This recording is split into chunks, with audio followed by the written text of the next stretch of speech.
Hola, muy buen día. Es un gusto para mí encontrarme nuevamente con ustedes en este espacio académico. Hoy vamos a trabajar la segunda sesión de nuestra materia, diversidad y equidad educativa. Recuerden que la sesión anterior nosotros vimos que la equidad educativa tiene que ver con la accesibilidad en las oportunidades, entendiendo la importancia de la diversidad. También vimos que hay una vinculación directa entre la equidad y la calidad. Observamos que no es una iniciativa solamente de nuestro país, sino que hay muchos documentos a nivel internacional que nos dan cuenta de la importancia de la diversidad en la educación en el mundo. Uno de ellos son los Objetivos de Desarrollo Sostenible.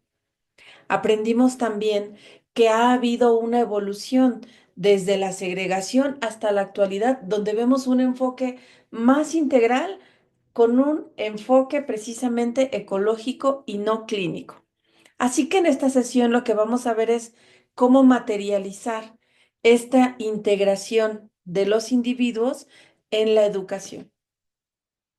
Por eso entonces empezaremos viendo que la inclusión educativa, y recordemos que inclusión e integración no son sinónimos, recientemente estamos utilizando la palabra integración más que inclusión, pero algunos textos todavía la manejan. La inclusión educativa, de acuerdo a nuestra autora del día de hoy, nos dice que es una metodología colaborativa.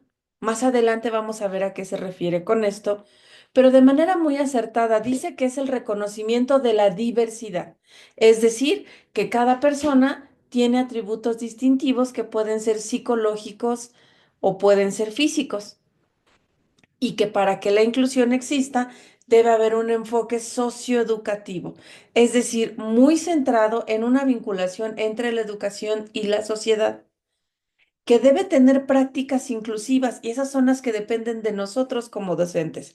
¿Qué es lo que vamos a hacer para garantizar que nuestro alumno se sienta bien? Y para ello tendremos que ser profesionales inclusivos. Esto nos va a implicar mayor compromiso y acción reflexiva, que es precisamente este proceso que estamos haciendo ahora. Cómo poder garantizar que de verdad haya una integración educativa. Para esto nos propone un tratamiento educativo. Vamos a ver a qué se refiere con estos términos que nos está presentando. Primero, habla de la importancia de la adaptabilidad. Es decir, para que nosotros logremos garantizar que el entorno sea adecuado, primero vamos a configurarlo en necesidad de las necesidades de los estudiantes. Recuerden que una necesidad es la distancia entre el estado actual y el estado deseable. Y lo que nosotros vamos a hacer primero entonces es ubicar las diferencias y similitudes entre nuestros alumnos para ver qué necesitan. Nosotros no vamos a poder hacer adaptaciones si no sabemos cuál es la demanda que tenemos que responder. Por eso precisamente se trata no tanto de un enfoque clínico, de un diagnóstico clínico en el cual nos den un resultado de los alumnos, sino qué es lo que va necesitando cada uno de ellos. Cuando yo tenga ese diagnóstico, entonces voy a poder hacer el punto número 2, que es promover espacios de participación de toda la comunidad educativa. Un punto fundamental para que nuestros alumnos se sientan integrados es que puedan participar, que se sientan parte de esa comunidad y no que sientan que la comunidad les está permitiendo estar, pero no son parte de ella. Estos espacios de participación van a darse en la medida en la que todos puedan opinar y todos puedan decidir.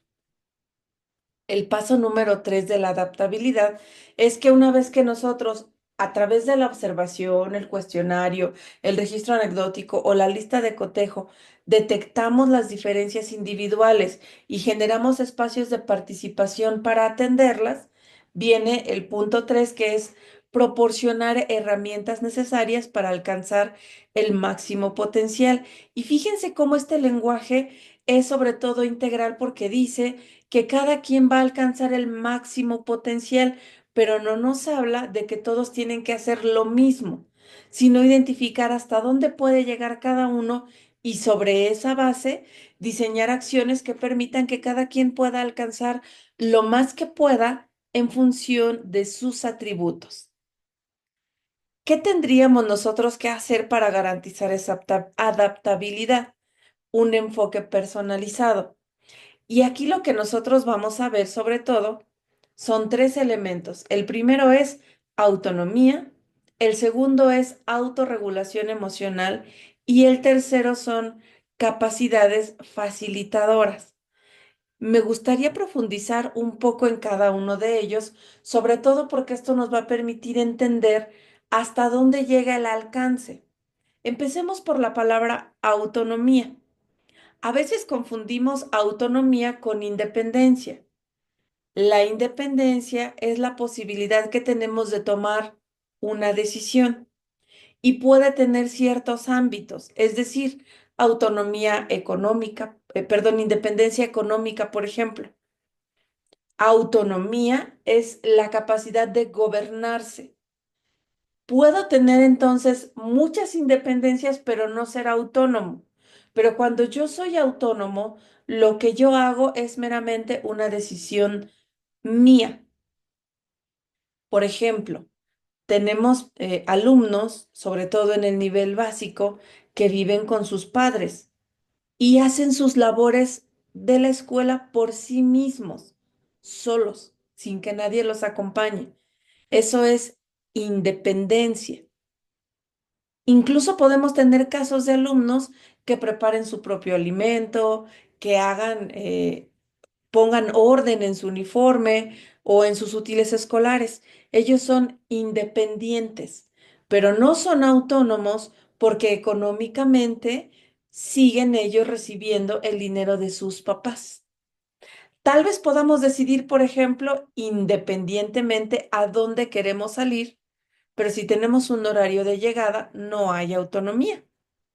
Autonomía entonces es esa capacidad que nosotros tenemos de gobernarnos y se va a dividir en tres: la autonomía emocional, la autonomía conductual y la autonomía de valores. La autonomía emocional es cuando mis emociones dependen de mí y aunque los demás tienen cierta influencia, finalmente soy yo quien decide cómo se siente ante determinada situación. Quizás este concepto de autonomía nos empiece a dejar ver que es un asunto que se tiene que tener de manera consciente. Puedo tener muchas independencias, pero si yo siempre dejo que alguien más decida cómo me voy a sentir, entonces todavía no soy autónomo. Hemos visto casos emblemáticos, por ejemplo, de que alguien emita una opinión que me coloque en una situación vulnerable y la persona actúa en función de lo que los otros le dicen que haga y no de lo que esta persona quiere hacer. Aquí vemos una falta de autonomía emocional cuando los demás pueden decidir cómo me siento. Un segundo ejemplo de autonomía sería la autonomía de valores. Esta es cuando yo sé por mí mismo lo que es bueno y es malo. Por supuesto que esta decisión entre lo correcto y lo incorrecto tiene un antecedente familiar muy importante. Llega el momento en el que yo mismo decido si me quedo con ese conjunto de creencias que me fueron inculcadas o cambio algunas de ellas. Esa es autonomía valoral. No necesito que alguien más me diga si es correcto o incorrecto lo que yo voy a hacer. Lo hago porque yo ya estoy convencido de que así es.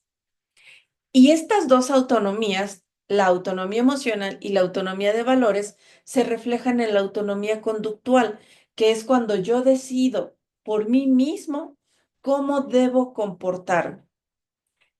Esta diferencia entre autonomía e independencia nos permite entender muchos de los problemas de la actualidad. El enfoque personalizado busca la autonomía, sí, con el acompañamiento de todos y sobre todo de la familia en educación básica, pero que al final el enfoque permita que cada uno de los directamente involucrados desarrolle esta habilidad de autogobierno, esta capacidad que por supuesto demanda profunda reflexión y crecimiento.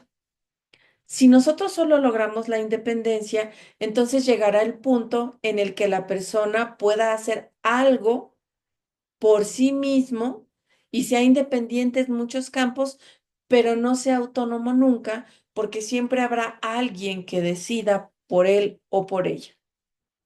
Por eso es fundamental que entendamos esta diferencia. Podríamos nosotros hablar de autonomía cuando ya toman sus decisiones en el aspecto emocional, valoral o conductual.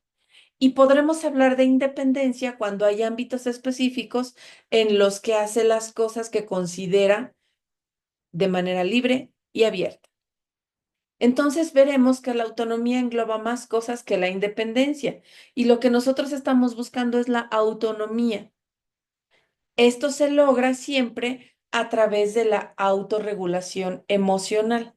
Es decir, cuando nosotros enseñamos a una persona a ser autónoma, le enseñamos también a regular cómo se siente ante el ambiente. Y para esto tenemos que lograr capacidades facilitadoras, es decir, dotar a esta persona de toda esa serie de recursos que le permiten llegar a la autonomía.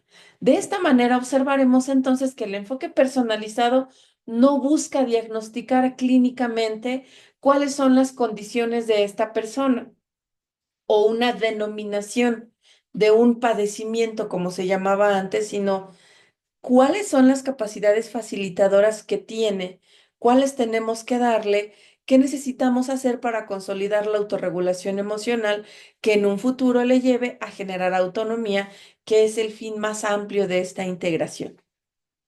Vayamos entonces un poco más adelante y veamos aquí que este enfoque personalizado nos lleva a detectar una serie de cosas que pueden presentarse de manera recurrente en nuestras aulas y cómo nosotros podemos irlas enfrentando. No todas ellas van a estar dentro de la posibilidad del trabajo en el aula, pero si nosotros logramos saber cuando una de ellas se está presentando y lo canalizamos adecuadamente, estamos avanzando en la integración. Y sobre todo me gustaría que observáramos que los ejemplos que vamos a ver aquí no todos son de situaciones cognitivas clínicas, sino algunos de ellos son también emocionales. El primero que vamos a abordar es la ansiedad. Dice la ansiedad que es un mecanismo de nuestro cuerpo, que es adaptativo, inevitable y universal, es decir, todos en algún momento sentimos ansiedad, pero algunos de ellos lo hacen de manera más recurrente y esto es perjudicial. Cuando nosotros sentimos esta ansiedad, dice que es un mecanismo adaptativo, es decir, yo percibo en el ambiente una amenaza o en el entorno y una forma de responder a ella es mantenerme alerta, por eso dice adaptativo. No puedo negarme esa posibilidad de mantenerme alerta y por eso es inevitable. Y al final es universal porque todos hemos vivido alguna vez esta condición. Cuando ya está limitando la posibilidad de nuestro alumno o alumna de mantenerse en condiciones regulares dentro de sus actividades académicas, entonces tenemos que hacer algo. Por supuesto que lo fundamental será siempre canalizar, pero de entrada, cuando presentamos alumnos que tienen ansiedad, lo que podemos hacer nosotros será favorecer el uso de la inteligencia emocional. Como nosotros sabemos, la inteligencia es la habilidad de resolver problemas y aquí lo que nos está retando es cuáles son los problemas vinculados con sus emociones. Si nosotros enseñamos a emplear de manera adecuada la inteligencia emocional, entonces generaremos en este alumno una mejor capacidad para enfrentar el estrés. Y me gustaría que aquí viéramos algo, tanto el estrés como la ansiedad son elementos que se encuentran recurrentes dentro de todos nosotros, pero hay dos tipos de estrés, el euestrés, que es positivo, y el diestrés, que es negativo. Y por supuesto que siempre habíamos tenido como esa impronta de que el estrés es malo, pero algunas personas las hemos escuchado decir que trabajan mejor bajo presión o que trabajan mejor bajo estrés.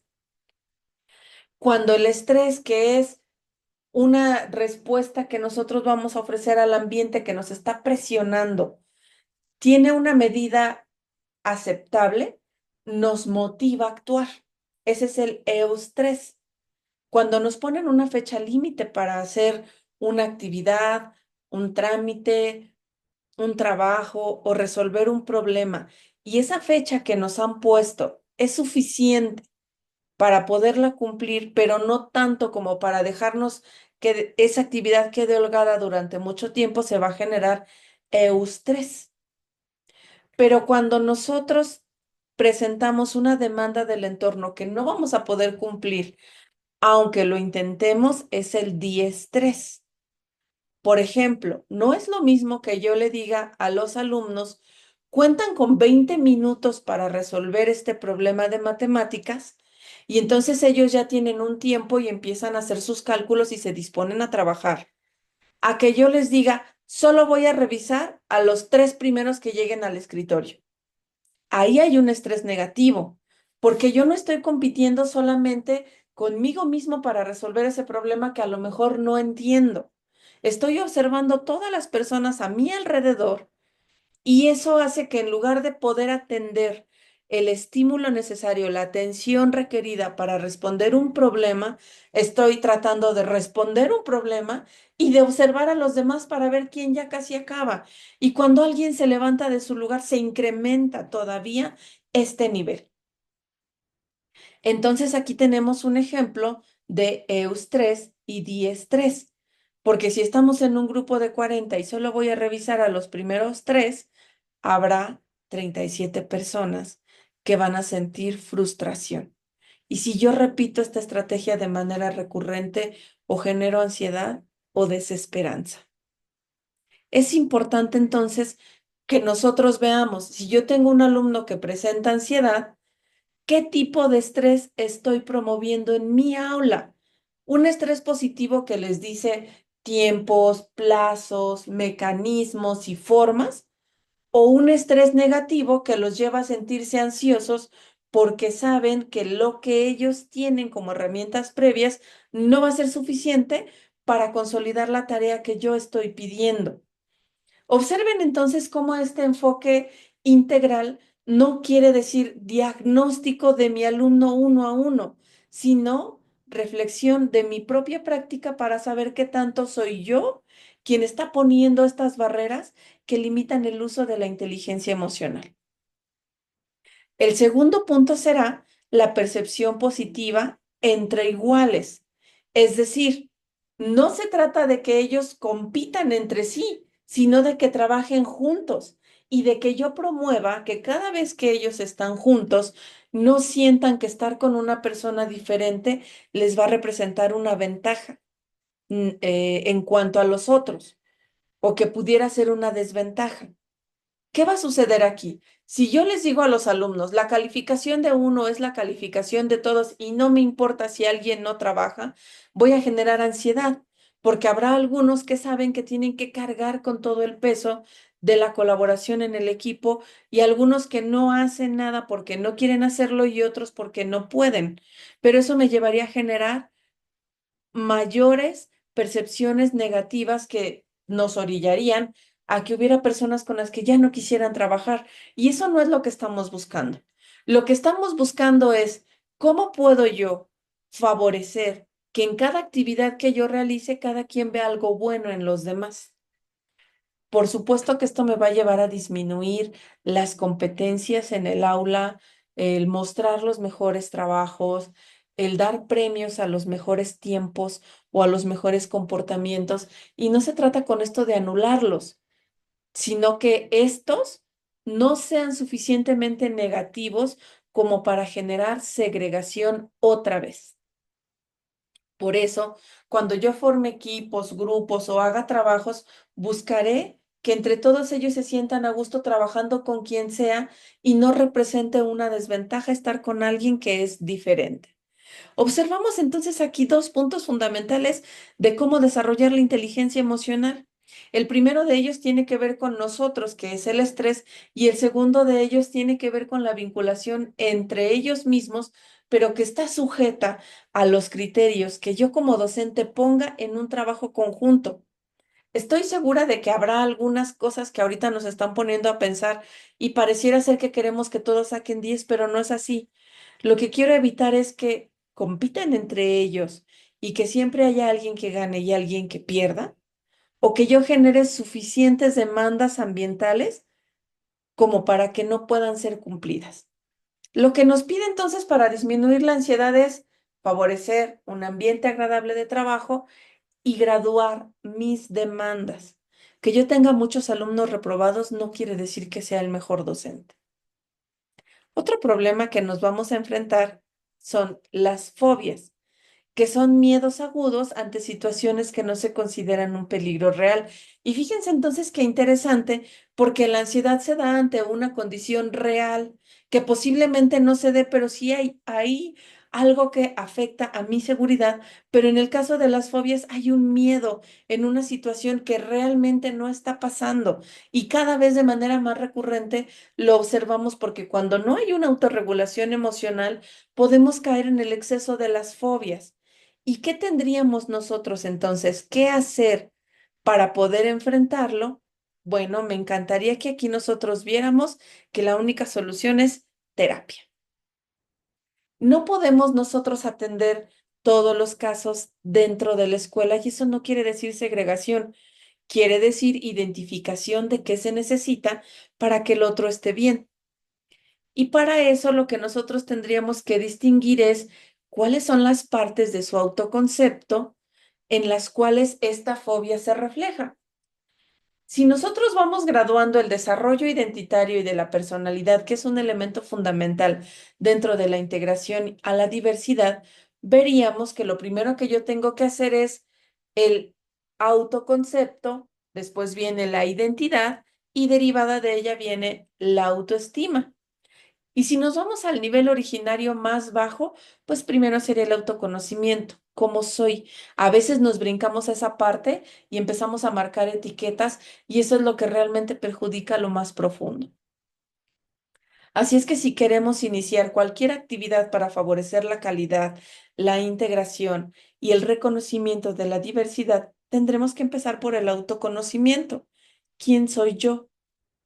Después viene el autoconcepto, que ya es todos esos atributos que yo dije que tengo, cómo se configuran en una sola cosa que sería mi autoconcepto general, cómo me percibo a mí mismo. Y aquí lo fundamental será entender que no siempre conocemos todo de nosotros.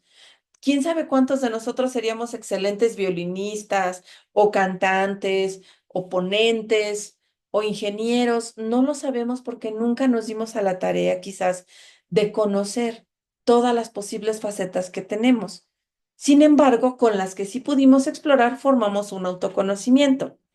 Y este se divide en dos de acuerdo a Shavelson, el académico y el no académico. En las escuelas casi siempre nos vamos con el académico, que son las materias escolares, y por regla general, independientemente de cómo se llamen, se dividen en tres: lengua social y matemáticas. Y en el caso entonces del autoconcepto académico es cómo soy yo como estudiante. Y aquí nosotros lo que vamos a describir es qué tan bueno soy en lengua, qué tan bueno o malo soy en sociales y cómo soy en matemáticas. El autoconcepto académico solo es una parte de mí.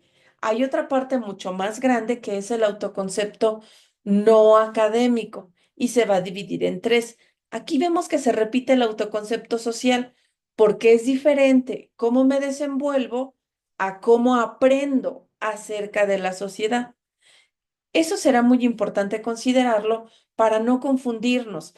El académico siempre va a ser de materias escolares y los contenidos que me enseñan en la escuela, y el no académico no tiene que ver con lo que yo tengo que aprender dentro de la malla curricular, pero sí es cómo me desenvuelvo en la escuela y fuera de ella.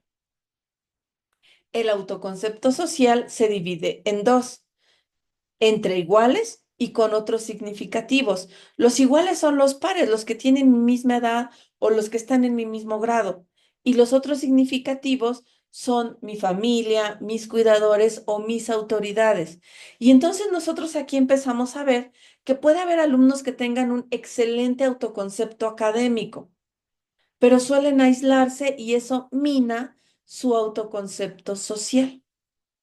Observamos nuevamente cómo todo esto demanda de una visión integral. Otro punto del autoconcepto no académico es el autoconcepto emocional, que son estados de ánimo concretos, cómo me siento conmigo y con lo que yo estoy haciendo. Y aquí se relaciona un poquito con la autonomía. Y el último es el autoconcepto físico, es decir, cuáles son mis habilidades físicas y por otra parte, cómo es mi aspecto. El autoconcepto físico lo vamos a ver en materia, por ejemplo, de fuerza, velocidad, habilidad para el deporte y el aspecto físico es en apariencia, cómo me veo, qué tan atractivo me siento ante los otros. Y todo esto se conjuga para que una sola persona, a veces sin que lo tenga consciente, externe cómo se percibe a sí mismo.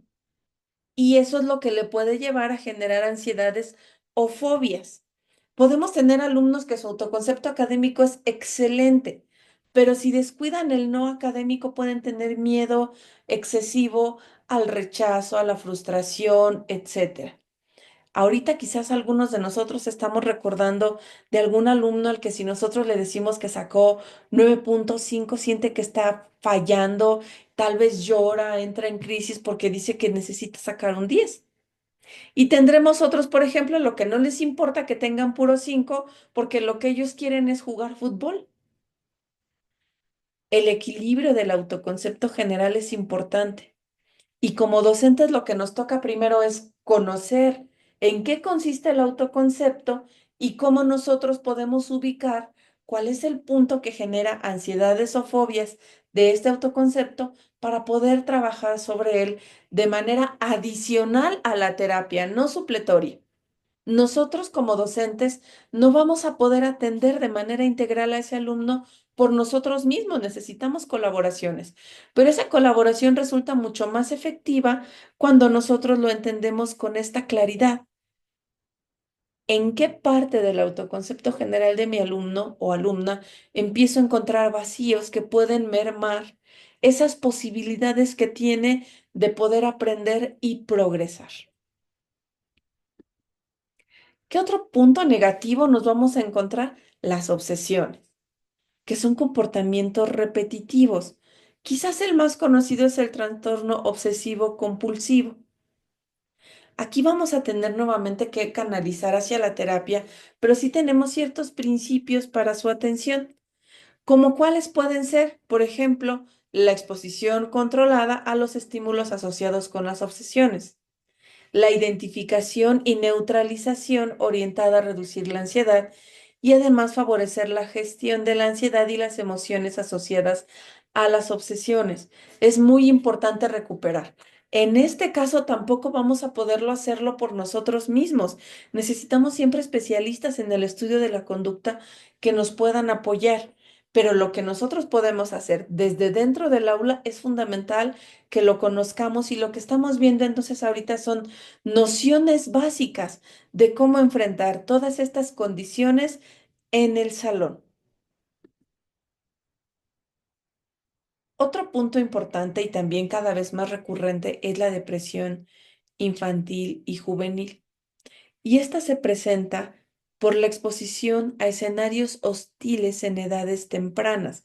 ¿Qué será un escenario hostil? Enfrentar al fracaso, a la soledad, el uso excesivo de redes sociales, el relaciones que son destructivas y que nos lleva después a no encontrar un sentido a lo que hacemos. ¿Qué es importante entonces? Como profesores, nosotros debemos ver si a lo que estamos exponiendo a nuestro alumno es hostil o no lo es. Y si es hostil, ¿cómo puedo hacer para mitigar esa presencia de hostilidad en el aula? Estoy segura de que el uso de actividades académicas vinculadas con los contenidos temáticos nos demanda casi todo nuestro tiempo, pero lo que empezamos a ver aquí es que de alguna manera tenemos que aprender a observar para poder saber cuándo tenemos que intervenir más allá y de una manera mucho más amplia que favorezca que nuestra intervención tenga un efecto positivo. Para ello, vamos a tener que encontrar cuáles son las dificultades emocionales en el contexto educativo. Nos mantenemos alejados del diagnóstico clínico, es decir, nosotros observamos a un alumno y vemos que tiene dificultades para integrarse. Lo primero que nos toca hacer es diagnosticar si es necesario a través de un especialista externo, pero si no, observar y detectar en dónde está la falla, quizás qué parte de su autoconcepto, y analizar hacia mí qué tanto estoy generando entornos inadecuados a través del uso del estrés y la falta de convivencia. Pero si yo detecto entonces un caso, lo primero que debo hacer es identificar la dificultad, es decir, qué es lo que le está costando trabajo a mi alumno. Es una cuestión de aprendizaje, de socialización, de vinculación, de integración. ¿En dónde encuentro yo que tenemos una dificultad? Si veo que es suficientemente grande y me rebasa dentro de las herramientas con las que yo tengo en el aula, debo canalizar. Pero primero y siempre debo intentar ver qué puedo hacer para garantizar que esa dificultad sea atendida.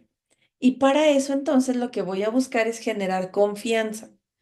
Esa confianza va a ser hacia mí y también con los otros, con todos los demás que son importantes, para que finalmente yo llegue a la construcción de espacios para la autorreflexión y la expresión emocional. ¿Qué quiere decir esto?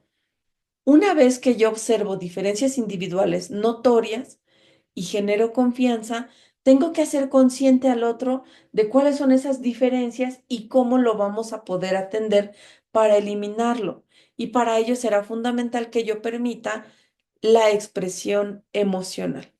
¿Cómo se siente la persona que tiene alguna diferencia individual? ¿Cómo me siento yo y cómo se sienten los otros? ¿Y qué podemos hacer para enfrentar todas estas diferencias juntos?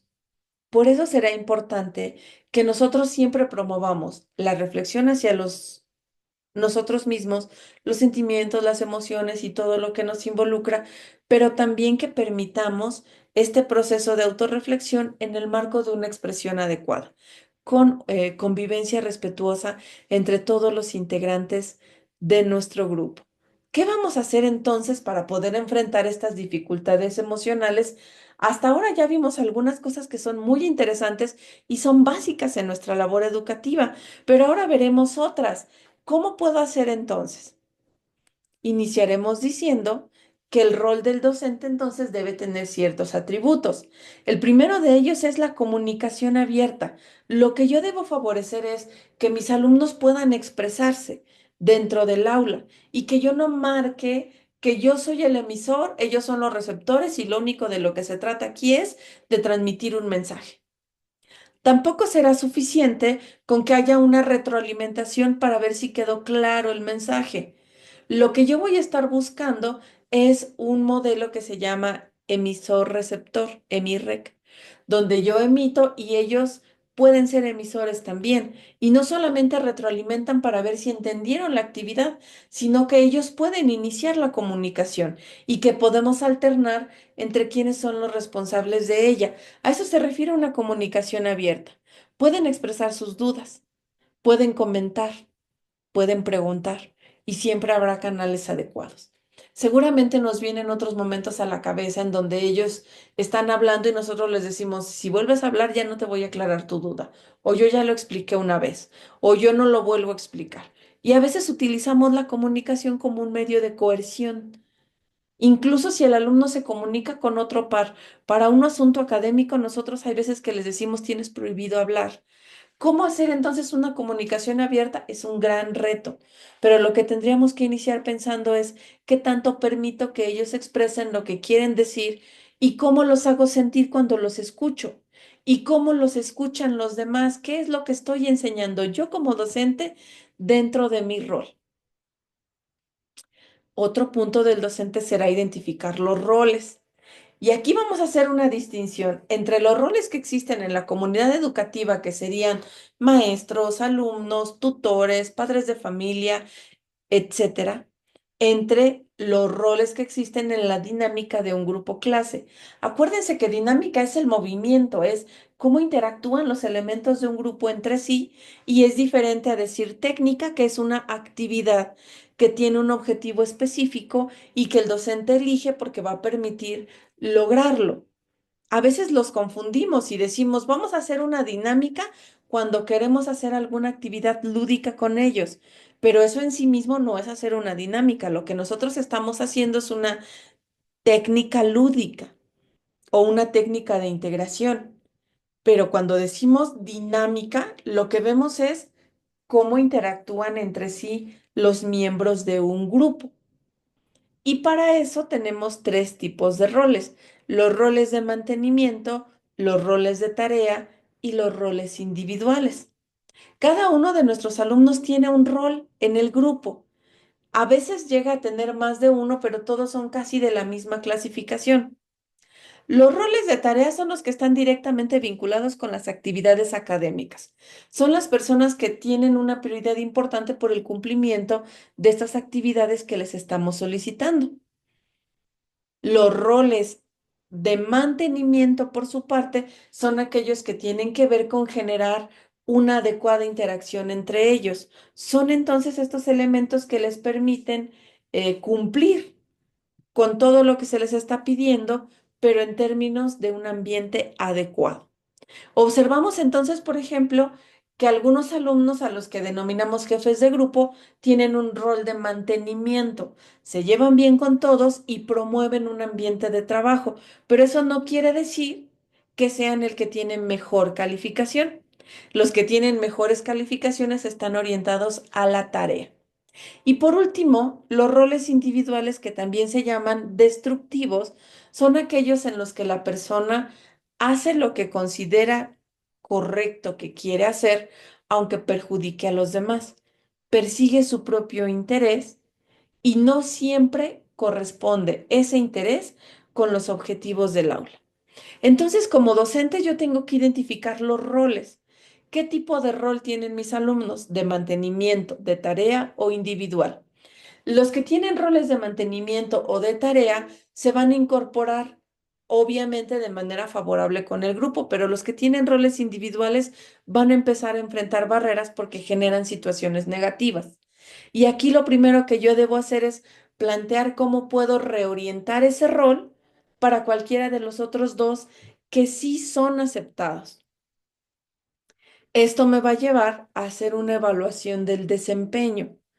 O bien puede ser que yo identifique los roles a través de la evaluación del desempeño, es decir, observar a mis alumnos cómo trabajan, cómo se desenvuelven, qué es lo que entregan y cómo lo hacen, y que esto me permita a mí saber con quiénes tengo que trabajar. Claro que estamos viendo entonces ahora, este rol del docente es muy ambicioso porque me obliga a cambiar mi forma de comunicarme, observar a mis alumnos y ver qué rol juegan sin etiquetarlos, porque los roles son dinámicos, y evaluar el desempeño en general y no solamente el trabajo final.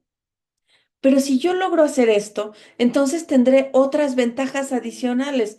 Observemos cuáles pueden ser estas estrategias para la adaptabilidad en el aula. Lo primero que tengo que hacer, además de hacer todo este diagnóstico que hemos estado conversando, es generar un entorno de aprendizaje positivo. Para ello, lo que yo voy a promover es establecer límites y consecuencias definidos. Hay veces que yo hago un reglamento y ese reglamento o ese marco de convivencia tiene límites y dice que sí y que no hacer, pero a veces nos dice qué pasa si lo hago o qué pasa si dejo de hacerlo. Entonces, lo que yo tengo que hacer es establecer límites y consecuencias muy claros y desde el principio, y entre menos sean mejor, porque orientan de manera general nuestra conducta y no en particular. Y para ello veremos entonces que cuando yo establezco estos límites es como si yo pusiera normas. Y estas normas tienen características, que son cuatro, y las vamos a ver ahora. Primero son normas bilaterales o unilaterales. Las normas unilaterales es cuando alguien tiene que hacer algo solo porque debe hacerlo. Y las normas bilaterales es cuando hay una persona pasiva que cumple y hay una persona activa que exige. Aquí por eso se llaman bilaterales, porque lo que una persona hace impacta en el otro, y en las unilaterales lo que yo hago solo impacta en mí. Por ejemplo, una norma unilateral es que yo debo portar mi placa visible en mi vehículo. Ahí, si bien hay un sujeto que exige, esta es una autoridad, pero a esa persona en sí no le afecta si yo traigo o no traigo mi placa. Yo estoy faltando a una norma mía. Pero si yo golpeo otro vehículo con mi vehículo, ahí sí hay una persona que debe exigir el cumplimiento porque yo afecté con mi comportamiento o con mi acción sus intereses. ¿Cómo lo podremos ver en el salón?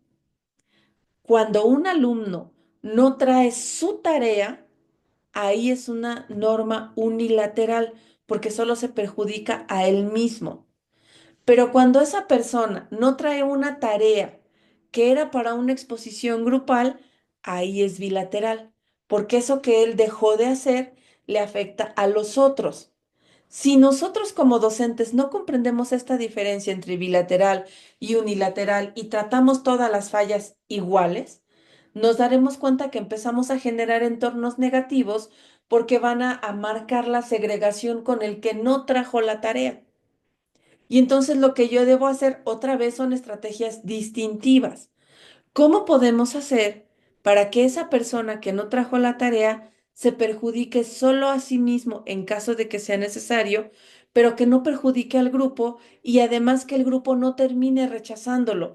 Porque eso es lo que nosotros logramos al final cuando les decimos, el trabajo es en equipo y la calificación de uno es la de todos.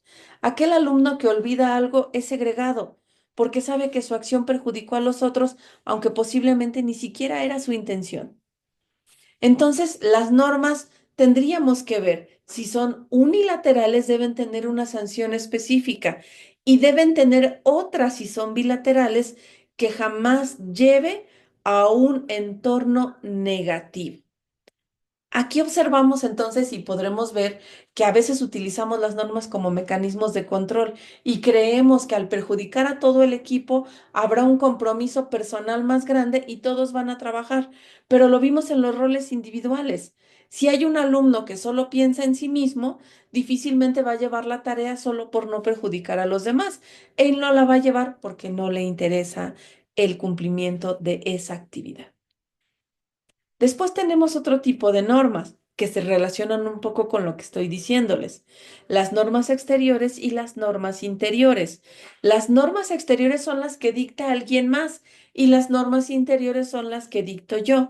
Y nos vienen a la cabeza entonces aquellos alumnos a los que no necesitamos decirles lo que tienen que hacer.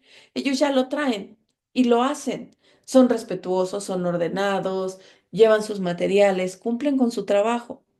Y hay otros a los que tenemos que decirle de manera exterior, si no haces esto, pasará esto, o haz esto. Esas son exteriores. Entonces, ¿qué tendríamos que empezar a fortalecer? ¿Cómo hacer que formen parte de ellos mismos y no solamente que sean por un agente externo? Después tenemos otros tipos de normas, normas coercibles y normas incoercibles. Las coercibles son las que me generan un castigo y las incoercibles son las que su falta de cumplimiento no lleva a nada. Y aquí es donde empezamos a ver que necesitamos anclar todos estos atributos o características de las normas. Si nosotros estamos haciendo un trabajo en una comunidad de aprendizaje y cada uno de los alumnos debe llevar un material, estoy enfrentándome a una norma de tipo bilateral, porque la ausencia de un material perjudica a todo el grupo. Lo que yo me tengo que preguntar es, ¿será suficiente con las normas interiores o tengo que establecer una norma exterior indicando qué pasa si no lo traen, acompañándolo de una estrategia remedial?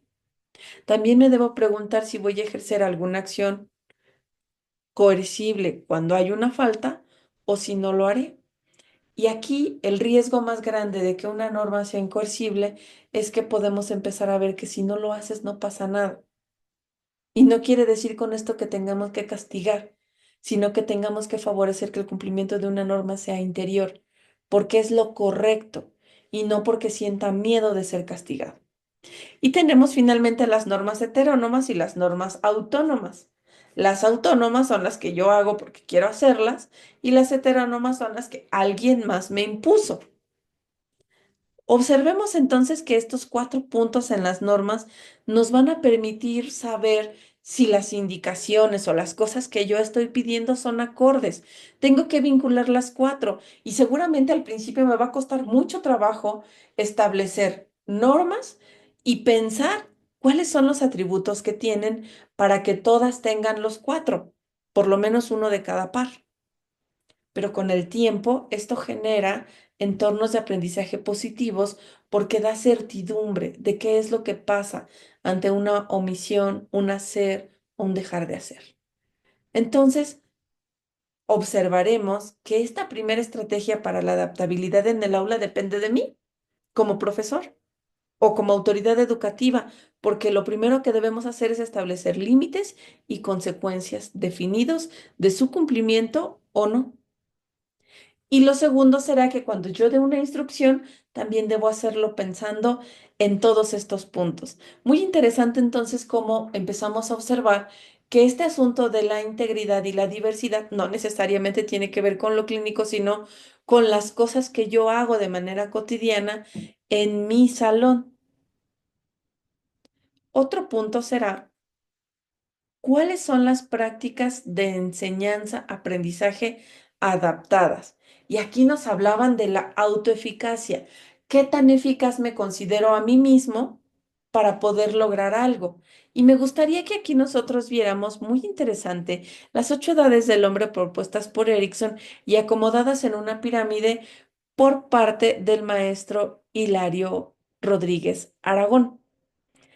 Muy pocas veces tenemos la oportunidad de ver esta pirámide, pero me gustaría que la observáramos así, sobre todo porque la autoeficacia tiene que ver con cómo nosotros vamos generando o no estas cualidades. De este lado de la pirámide tenemos la cualidad. En la parte del medio vemos cuándo se vive y del otro lado vamos a ver cuáles son los dos elementos que están en juego en esta crisis. Cuando nosotros no tenemos a los alumnos y difícilmente podemos ver esta parte, es la infancia. Confianza contra desconfianza. Si el alumno genera confianza, tendrá esperanza y sentirá que puede lograrlo. Y de allí nos vamos con la niñez temprana. Es autonomía contra vergüenza y duda. Si logra autonomía en la medida de esa posibilidad de la niñez y no entendida como la autonomía de la edad adulta, habrá voluntad, es decir, querrá hacerlo. Lo recibimos nosotros ya con estas dos cualidades. Y después nos vamos con iniciativa contra culpa. Si nosotros generamos iniciativa, habrá propósito. Pero si nosotros generamos culpa, no lo lograrán. ¿Cómo podemos generar culpa? Retomando ese ejemplo de alguien que no llevó el material para el trabajo en equipo, si nosotros le decimos, ya ves, porque tú no trajiste este material, todo tu equipo va a tener consecuencias. Ahí hay culpa. No estoy enseñándole a asumir una responsabilidad, estoy mostrándole cómo debe sentirse culpable. También si yo les digo, ya ves como si puedes, pero tú no quieres, es otro ejemplo de culpa. Entonces yo tendría que ver hasta dónde puedo, en contra de la culpa, favorecer la iniciativa, que sí quiere hacer y que sí puede hacer, para que yo le dé todas las oportunidades para que haga todo lo que pueda y entonces logremos el propósito. Aquí estamos en preescolar y los primeros 2 años de primaria, pero los años que restan de la primaria es laboriosidad contra inferioridad. ¿Qué tanto le permito que termine sus tareas? ¿Qué tanto reviso que haya una armonización entre todo? ¿Cómo vinculo el cumplimiento para que haya sentido de competencia? Aquí solo dice competencia, pero no es luchar contra otros, es sentir que yo soy capaz. Si yo me doy cuenta que menos de la mitad del grupo está concluyendo sus actividades, entonces los que sí concluyen están logrando laboriosidad, pero los que no tienen inferioridad. Incluso si yo le digo, ya ni lo hagas porque no te lo voy a revisar después, sigo con la inferioridad. A nivel de tomador de decisiones, por ejemplo, lo que tendría yo que ver es cuáles son las diferencias en promedios, en manejo de ambientes de aprendizaje, en cumplimiento. Y debo buscar qué tanto pueden hacer para que genere laboriosidad. Pero es muy importante también considerar que la laboriosidad implica la posibilidad de terminar las actividades. Quizás no vamos a asignar la misma calificación, pero será relevante que nosotros garanticemos que todos terminen todo. No importa en qué condiciones, pero vamos hacia allá con la laboriosidad. Cuando nuestros alumnos llegan a la secundaria, los recibimos ya en la etapa de identidad contra confusión de rol. ¿Quién soy y cómo me debo comportar ante los demás? Cuando nosotros les enseñamos a experimentar otredades, que es todo lo que yo puedo hacer aunque no lo soy, y ellos toman la decisión de lo que realmente quieren ser, ahí hay fidelidad, hay un compromiso con una percepción muy específica de qué es lo que se quiere. Después tenemos nosotros ya a nivel superior, la adultez temprana, la intimidad contra el aislamiento. Si se dan cuenta, aquí ya viene una suma de todas esas virtudes para saber si yo creo que puedo dar y recibir amor. Y eso no quiere decir que nosotros tenemos que amar a los alumnos, pero sí debemos generar, cuando habla de intimidad, se refiere a compartir lo que soy yo con los otros, conversarlo con ellos en lugar de tomar solamente una pequeña parte de la escuela que es la academia. Luego, si nosotros somos docentes o autoridades escolares, tenemos la madurez, generatividad contra aislamiento. Se repite el aislamiento, se dan cuenta, pero no en la intimidad, sino en siento que puedo dar algo a la sociedad o solamente estoy aquí para existir. Y si lo puedo dar, ¿qué es? ¿Y cómo lo hago? Entonces nosotros observaremos a los profesores, a toda esta comunidad académica y veremos qué es lo mejor que cada uno puede dar y cómo favorecer que lo haga, ya sea que sean cuestiones artísticas, recreativas, deportivas, académicas, cómo puedo hacer que todos los adultos en una escuela sientan que están generando. Luego vamos a ver entonces ya mucho más grande la vejez, que es integridad contra esperanza. Esto ya no tiene que ver con las escuelas, pero quizás podríamos nosotros entender los comportamientos de los tutores de nuestros alumnos a partir de esto. ¿Qué tanto ellos sienten desesperanza o integridad? Los voy a invitar a que lean la obra de las 8 edades del hombre de Eric Erickson para profundizar en estos contenidos. Sin embargo, ahorita ya vimos como que un panorama de qué debo hacer y qué no debo hacer para favorecer la inclusión y garantizar el reconocimiento de la diversidad en el aula. Avancemos entonces con otro punto y es, ahora sí, el meramente académico. Si yo observo que a pesar de que ya detecté cuáles son los roles que debo tener como docente, el autoconcepto de mi alumno, cuáles son las virtudes con las que llega, cómo puedo manejar la inteligencia emocional y todo lo que hemos conversado, y aún así sigo teniendo alguna barrera, ahora sí me toca hacer una diferenciación curricular, es decir, dar diferentes contenidos a cada uno de mis alumnos. Y esto se va a representar primero en los contenidos. Vamos a ver cosas diferentes. Segundo, en actividades. Representación, acción y expresión diferentes, pero no segregadas. Y al final, en la evaluación, ¿cómo voy a calificar de manera distintiva a uno y a otro? Este sería, si se dan cuenta, ya es el último punto.